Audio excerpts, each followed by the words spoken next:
New wonderful Old Dutch Cleanser, the only cleanser made with activated seismotite, invites you to stand by for Nick Carter, Master Detective.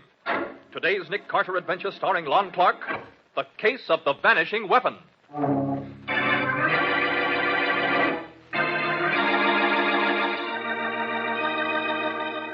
I, Dorothy, take thee, Wayne, to my lawful wedded husband, to love, honor, and cherish. Wayne, darling, please, let's move back from the edge. High places always frighten me, and... Wayne, no! Don't, Wayne! Don't!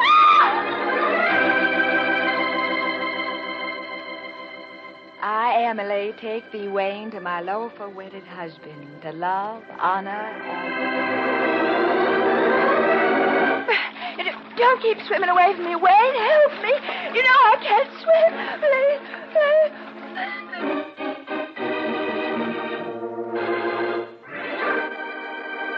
Now, Nick Carter and The Case of the Vanishing Weapon, brought to you by new wonderful Old Dutch Cleanser.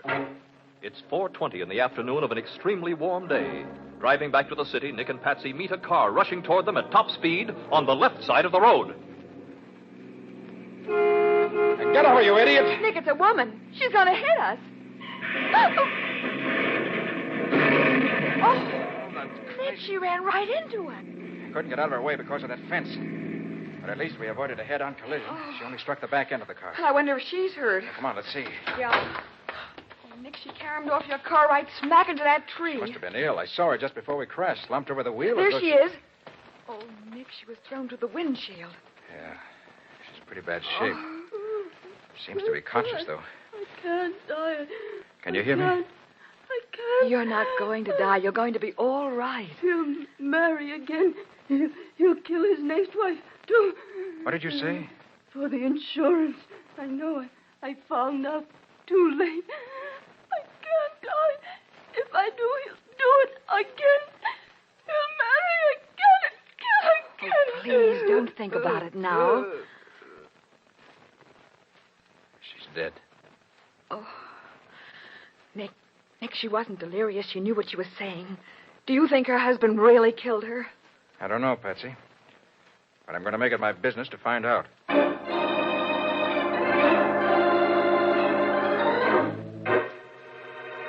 In just a moment, we'll return to The Case of the Vanishing Weapon, today's adventure with Nick Carter.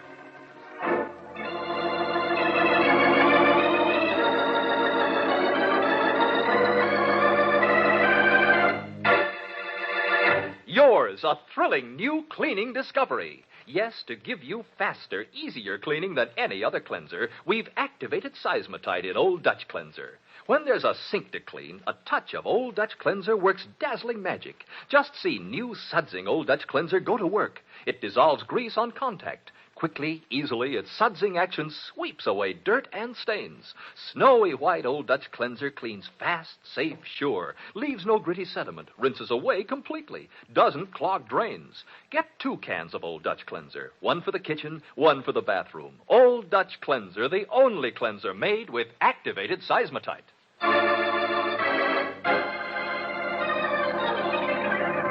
Now, back to The Case of the Vanishing Weapon, today's adventure with Nick Carter, brought to you by new, wonderful Old Dutch Cleanser. It is a short time later. Nick and Patsy are talking with the chief of police of Elm City, the town the dead woman lived in. Well, that's the story, Chief. I've given you her exact words. Oh, I've known Kay Bolton since she was a little girl. Well, do you know her husband, too? Sure, he came here from out west someplace, I understand. They've been married long? Well, about a year, I guess. I see. Kay was a widow with a good farm, a little money in the bank. I guess Bolton knowed a good thing when he seen it, and he just swept her right off her feet. What did her family think about it? She don't have no family except a brother, and he was away at the time. You see, he builds bridges. I see. Hey, Chief, did you notice that the windows in Mrs. Bolton's car were all shut up tight? A day like this, it must have been sweltering in there. Yeah, it would be. Well, Kay had hay fever kind of bad. I heard her say many times she'd rather roast than sneeze her head off from the pollen in the air. Yes, but that's no reason to have the heater on. The heater? Yeah. When I examined the wreck, I noticed that the heater was on full blast. Nick, you said she was slumped over the wheel as though she were unconscious just before the collision. Yeah? Maybe she passed out from the heat. Now, that don't make sense, Miss Bowen. If it was that bad, seems like even Kay'd stop and cool off. Hay fever, no. I'd think she would. But suppose she were unconscious from carbon monoxide fumes or something. Huh? You mean Bolton might have done something to the exhaust pipe so them fumes go inside? Maybe. But she wasn't unconscious when you got to her. No. But the shock of the wreck could have snapped her out of it. Well... Look, Chief, suppose we don't say anything about our suspicions until after we talk to her husband. Yeah. Yeah, and let him think he's put it over on us, huh? And I'll have the autopsy performed as soon as we get back to town. Yeah, but you'll need the husband's permission, won't you? And he'll never give it if he's guilty. You got something there, Miss Bowen. Well, nevertheless, let's try it anyway. Maybe we can learn something from his reaction when we suggest that autopsy.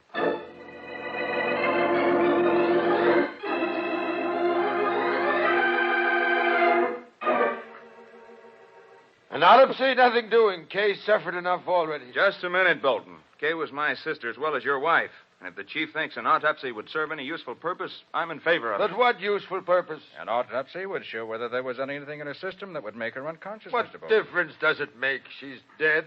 Autopsy won't bring her back. Did she have any insurance, Mr. Bolton?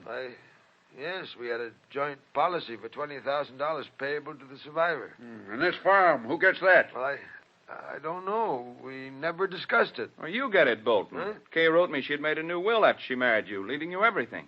I didn't know. Well, there won't be any autopsy, and that's final. As Kay's brother, I have something to say about that. And if there's any suspicion that her death wasn't accidental... You have any reason to think that, Mr. McEwen? Well, why else would you want an autopsy?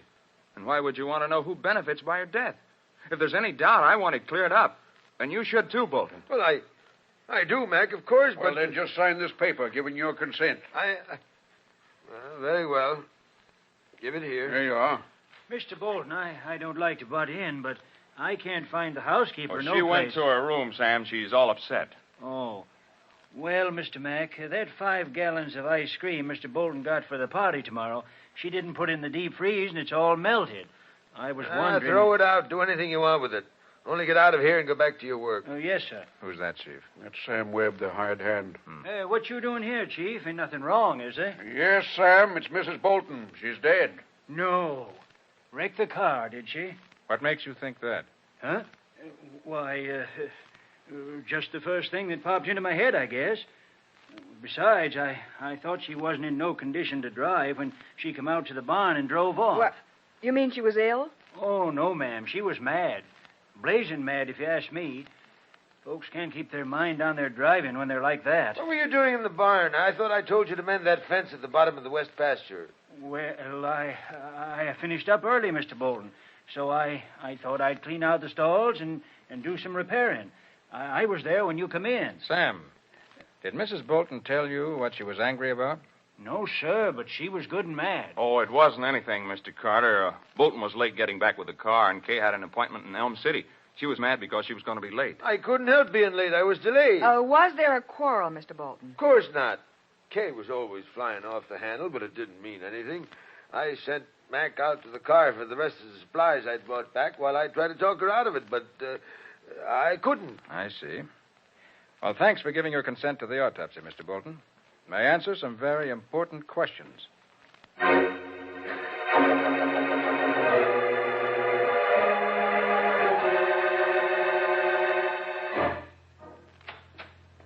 Oh, good morning.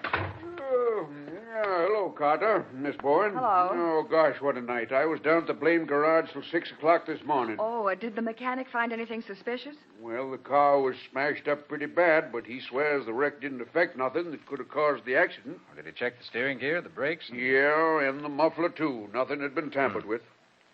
And the autopsy showed absolutely no trace of carbon monoxide in her lungs or blood. No other poisonous gas, for that matter. And she wasn't drugged either. I guess we was wrong about Bolton doing it. Maybe she did fall asleep at the wheel. No, I doubt that, Chief. Anyone who was as upset and angry as Sam said Mrs. Bolton was just wouldn't doze off. Are you still trying to make out it was more than an accident, are you? Oh, we're sure it was.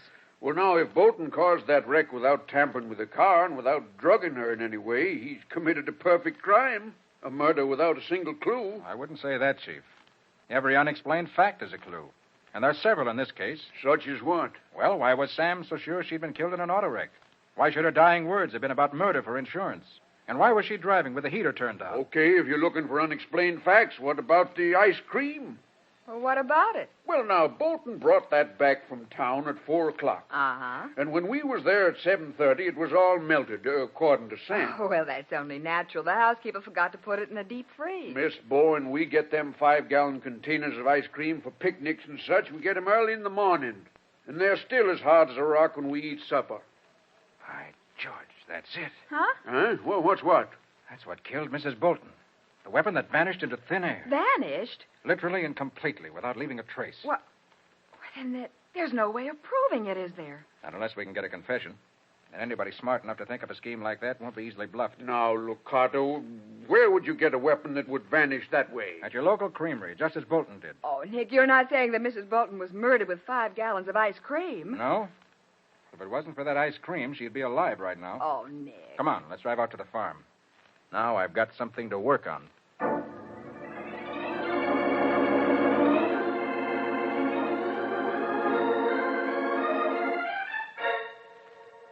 Why, no, Carter. I carried that container of ice cream into the house from the car without opening it. But Bolton...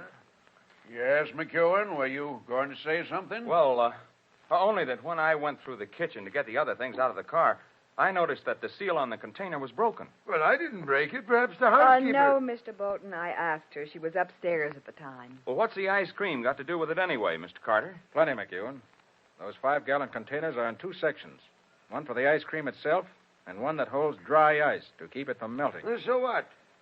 Did you ever notice how drowsy you get in the crowded room where the air's stale? Well, sure. That's because the oxygen in the air has been used up. And replaced with carbon dioxide, which people have exhaled. That's what happens when we breathe. Come to the point, Carter. All right, I will. When I examined your car just after the wreck, Mr. Bolton, I found a few small pieces of dry ice in the heater. Dry ice is nothing but carbon dioxide in a solid form. In the heater of your wife's car, it melted, fast, and flooded the car with carbon dioxide. And with all the windows closed, it must have been 10 times as bad as the most crowded, stuffy room you ever saw. And that's why she went to sleep at the wheel. That's fantastic. You think somebody took the dry ice out of that ice cream container and put it in the heater of the car To make her wreck the car and kill herself. Yeah, Mr. Bolton, that's exactly what we think. Then it must have been Mac. Why, that's a lie. You went through the kitchen when I left the ice cream and then went out to the car for the rest of the things. You must have opened the package and... Are you accusing me of murdering my own sister? It had to be you. Nobody else could have done it. No? Well, who got her to take out that insurance policy? Huh? Who inherits this farm and everything else she owns? That doesn't mean... I don't get anything out of her death, and I don't want to. But you get Now, plenty. calm down, I'll bet... Mac, calm down. She was all I had. And he killed her. He killed her. I did not. You did it yourself. And now you're trying All to... right, hold it. Hold it. I know how we can find out who put that dry ice in the heater. How? Ask Sam, your hired man. Sam? What would he know about it? He was in the barn from the time you drove in with the ice cream, Mr. Bolton, until your wife left about 10 minutes later. Dry ice melts fast, very fast. To be effective, it'd have to be put in sometime during that 10 minutes. Sure. You're right, Mr. Carter. Sam must have seen him putting that stuff in the heater. That's why he figured Kay was killed in a wreck. Yeah, maybe he didn't think nothing of it at the time, but afterwards he realized what he saw. And then maybe he figured he could get paid for not talking. Well, he'll talk now. He'll talk or I'll break him in two. All right, no, McEwen. You and Bolton will stay here with the chief. Patsy and I'll go talk with Sam. And after we do, Chief, I think you'll have a new boarder at the county jail.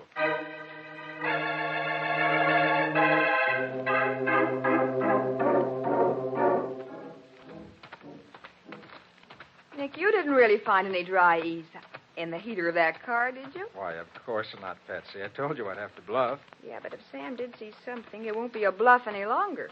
Oh, yes, it will. He may have seen something, but he couldn't tell what was actually going on inside the car from back in the stalls where he was working. No, I guess not. Or maybe we can use Sam's testimony to frighten the killer into giving himself away. Oh, here, this must be Sam's shack. Uh-huh.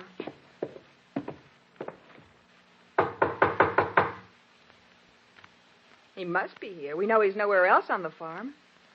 Yeah. Let's see if the door's locked. No, it isn't. Come on in. Right. Oh, Nick, look. They're on the floor. Oh, that's Sam. Nick, he's dead, isn't he? Yeah. Shot through the head. Probably sometime last night.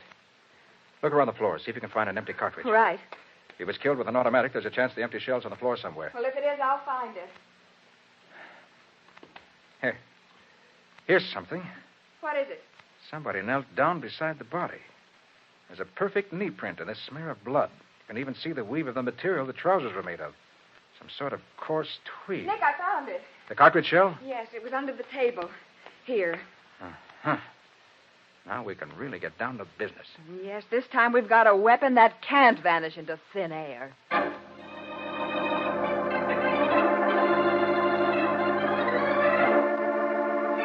An empty cartridge case, the first bit of concrete evidence the wife killer has left in a series of 5 murders. But Nick still faces the problem of proving his guilt. We'll see what happens in just a moment.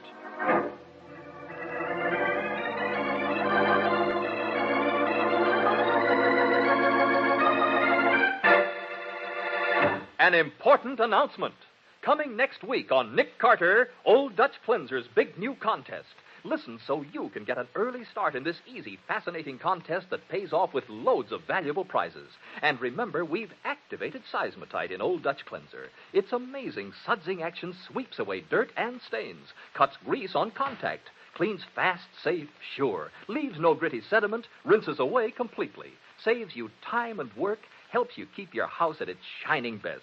New sudsing Old Dutch Cleanser is at your grocer's now in the same familiar package.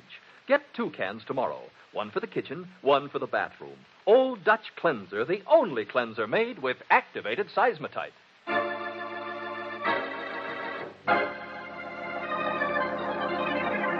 Now, back to The Case of the Vanishing Weapon. Today's adventure with Nick Carter, brought to you by Old Dutch Cleanser.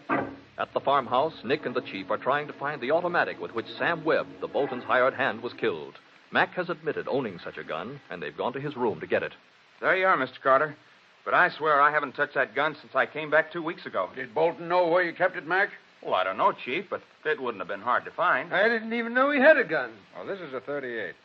Sam was killed with a 32. A 32? Then Bolton must have used Kay's gun. What are you talking about? Kay didn't own a gun. Why, you're a liar. She had a 32 automatic for years, kept at her bedside table, and you know it. That's not true. You can come and look for yourself, Chief. Our room is right across the hall. But you won't find any gun there. No, don't expect to, not now. Oh, here's your gun, McEwen. Oh, thanks, Mr. Carter. But Kay did have a gun. Charlie must have seen it hundreds of times. Don't worry. We'll get at the truth. There, look for yourself. Do you see a gun in that drawer? Kay wouldn't have a gun in the house. All right, let's forget about that for a minute. Who owns a tweed suit? A tweed suit, Mr. Carter?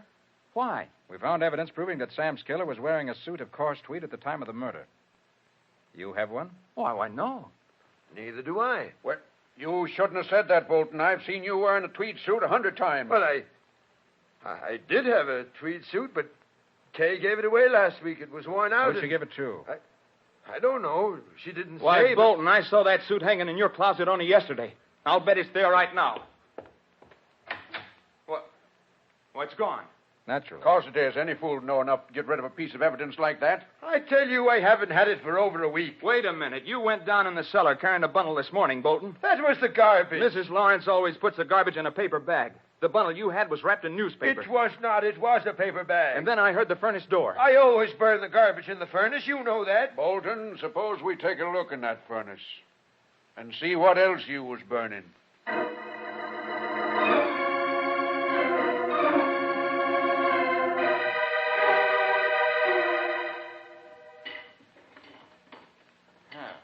Here's another scrap of tweed that didn't burn. That's part of your suit, ain't it, Bolton? Yes, but I didn't put it there. Mac did it. He's framing me. Oh, sure. He is, I tell you. Everything you found could have been done by him, couldn't it? He could have put that dry ice in the car heater as well as me. He could have shot Sam and put that suit in the furnace. And wore the suit to kill Sam, too, I guess. Why, you blame fool. Anybody can see that Mac couldn't get into your clothes to shoehorn. He's twice as big as you are. And I never owned a tweed suit in my life. Anyway, the knee print by Sam's body had exactly the same weave as this tweed that was burned in the furnace. Hey, wait a minute. Did you find something else, Nick? I'll say I did, down among the ashes. Look. That's it. That's Kay's gun. I never saw that gun before in all my life. Any fingerprints on it, Carter? Afraid not, Chief. The whole outside is burned clean. Yes, but a ballistics test will show if it's the gun that Sam was killed with. Won't it, Nick? Without a doubt. Even if it's the same gun, that doesn't prove anything. Well, here's something that does, Bolton. A perfect set of fingerprints. Prints? Well, I thought you said the gun was burned clean. The outside was, yes. But there's a fine set here on the cartridge clip. I thought they might have been overlooked. That's smart thinking, Carter. Well, how come the cartridges didn't explode in the fire, Nick? The clip's empty, Patsy. Oh. But the prints are nice and clear. They're not my prints. I never saw that gun. Yeah? Well, now, I'll just take that clip over to the county seat and let the fingerprint man there have a look at him. Oh, if you don't mind, Chief, I'd rather take this to the fingerprint lab in the city. Huh? What's the matter with Joe Parker over at the county seat? Well, he may be perfectly all right, but... Well, look, let me have my own way, will you, please? I'll stay at the hotel in Elm City tonight, drive into the city tomorrow, and have a report you can depend on before tomorrow evening. Well, okay, keep the blame clip. And you, Bolton, come on. I'm locking you up where you can't get out to commit no more murders.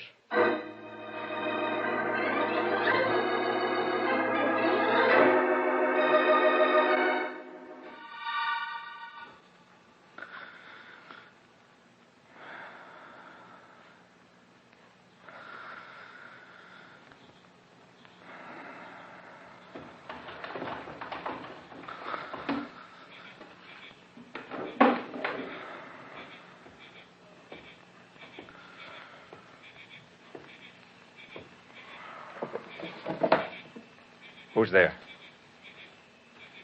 Who's in the room? Who is it? Don't move, Mr. Carter. You're a fine target under that bed lamp. McEwen.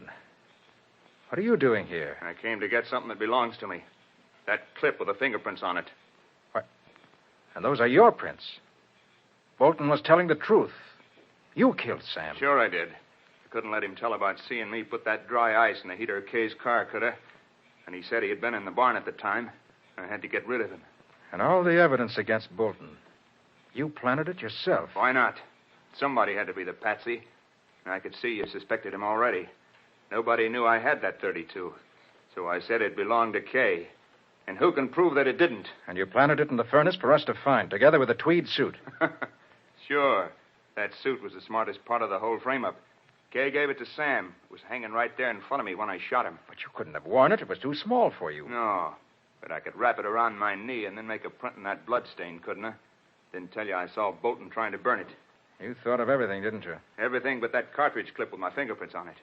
Where is it, Carter? Or do I put a bullet in your head? All right, you win. It's in the left-hand top dresser drawer, wrapped in a handkerchief. Yeah? Thanks for making it easy. First, we'll wipe these prints out. And then, Mr. Carter, I'm afraid I'll have to get rid of you. Now, hold on, McEwen. You've destroyed the proof against you, and I let it go at that. I can't let you talk about this little visit. Look, McEwen, don't Shut do up. that. I said I was going to get rid of you, and I am. So...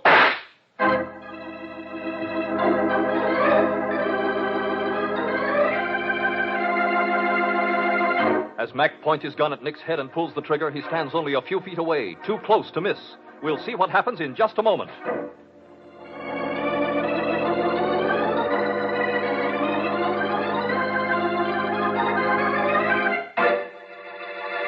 Here's a wash day tip. Keep your washer sparkling clean inside and out with wonderful new Sudsing Old Dutch Cleanser. Yes, a touch of Old Dutch Cleanser cuts grease on contact, sweeps away dirt and stains almost like magic. You'll be amazed at the new sudsing action of Old Dutch Cleanser.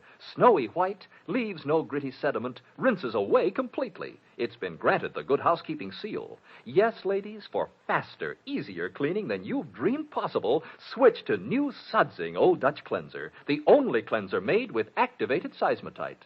And next week, Old Dutch Cleanser's wonderful new contest starts. Easy to enter, easy to win. It's loads of fun with loads of valuable prizes. Hear all about this sensational new contest and how you may win next week on Nick Carter.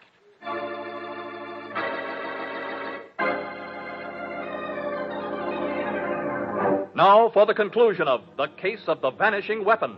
Today's adventure with Nick Carter, brought to you by new wonderful Old Dutch Cleanser. In Nick's hotel room, he faces a killer with a gun who says, I said I was going to get rid of you, and I am. So... You had a gun all the time under the bedclothes. Sorry, Mac. I tried to warn you. Nick? Nick, are you all right? I'm okay, Patsy. But our friend here has a bullet in his arm. Come on in. The girl down a shorthand, Nick. The microphone picked up every You word mean he said. this was a trap? You bet it was. See, I expected you to come for that cartridge clip. If my gun hadn't jammed... It didn't jam. I took all the bullets out of it when I examined it out at the farmhouse today. But I couldn't be sure you hadn't discovered that and reloaded it, so I had to shoot first. What's the matter in there? Who fired that gun? What's going on? Everything's under control. Call the chief of police, will you? Sure, Mr. Carter, sure. I'll get him here in 2 shakes. Where's your proof, Carter? My fingerprints aren't on the cartridge clip anymore. Your confession before 2 witnesses is proof enough, McEwen. And as for those fingerprints, I was bluffing you. Why, you So far as I know, there weren't any prints on that clip.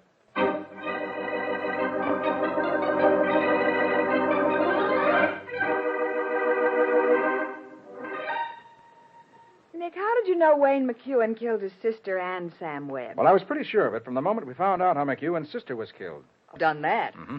Furthermore, every bit of evidence we had against Bolton came directly from McEwen. Chief, did you find out why he killed his sister? Yeah, he told us all about it at the jailhouse. Seems his bridge building business ain't been so good these last few years, so McEwen drummed up a sideline of getting married and then killing off his wives for their insurance. Oh, then he was the one Mrs. Bolton was talking about just before she died. Right, Patsy. Yeah, but how'd she ever find out about this? McEwen says she was cleaning up his room the day before she was killed, and she came across some of his private papers that he'd forgotten to put away. Uh-huh. She didn't know he'd been married at all, so when she found a marriage certificate, she got curious. Oh. And what she found in the rest of the stuff gave her a pretty good idea of what'd been going on. Then that night she accused him of killing the 2 girls, and he admitted it.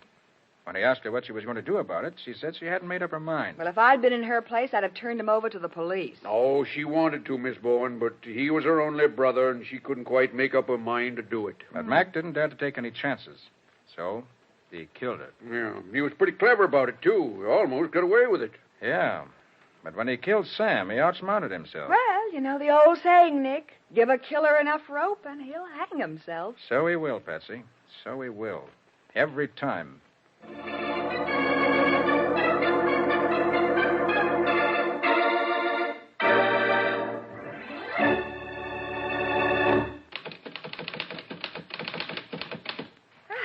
Well, Nick, that's the last of them. Okay, Patsy, that's all for now. You better go home and change. Remember, we're meeting Bill and his wife at 7:30 for dinner. Well, how about after dinner? I want to know how to dress. Well, Bill said something about taking in an amusement park and ending up with a boat ride on the river in the moonlight. Oh, hold on. Take it easy, Carter. Hey, for heaven's sake, Patsy. Amusement park, boat rides, redheads, penicillin. Okay, I get it. I don't want to end up at the bottom of the river just because the ticket seller was a beautiful redhead who posed as a model. Hey, hold on, Patsy. Let's tell about that adventure next week. We'll call it The Case of the Purloined Penicillin.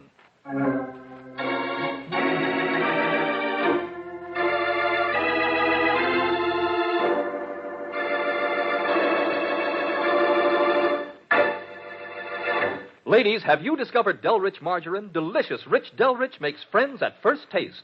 Full-flavored, it's the perfect spread for bread, rolls, toast. Try Delrich in your cooking and baking, too. Mighty good, mighty economical. Only Delrich gives you the original easy color pack, the easy, modern way to color margarine. And, where state laws permit, ask for Delrich in gold and yellow quarters. Delrich, America's new favorite. Del for delicious, rich for rich, full flavor. Get Delrich margarine tomorrow, for Delrich makes friends at first taste.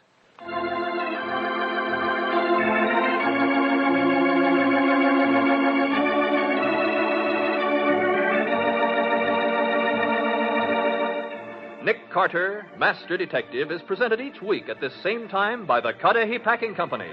It is produced and directed by Jock McGregor and is copyrighted by Street and Smith Publications, Incorporated.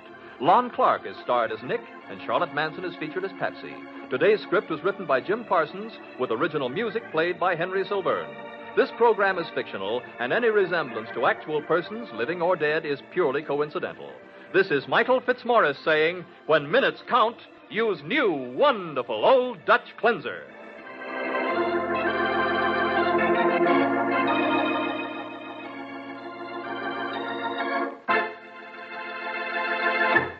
This is the Mutual Broadcasting System.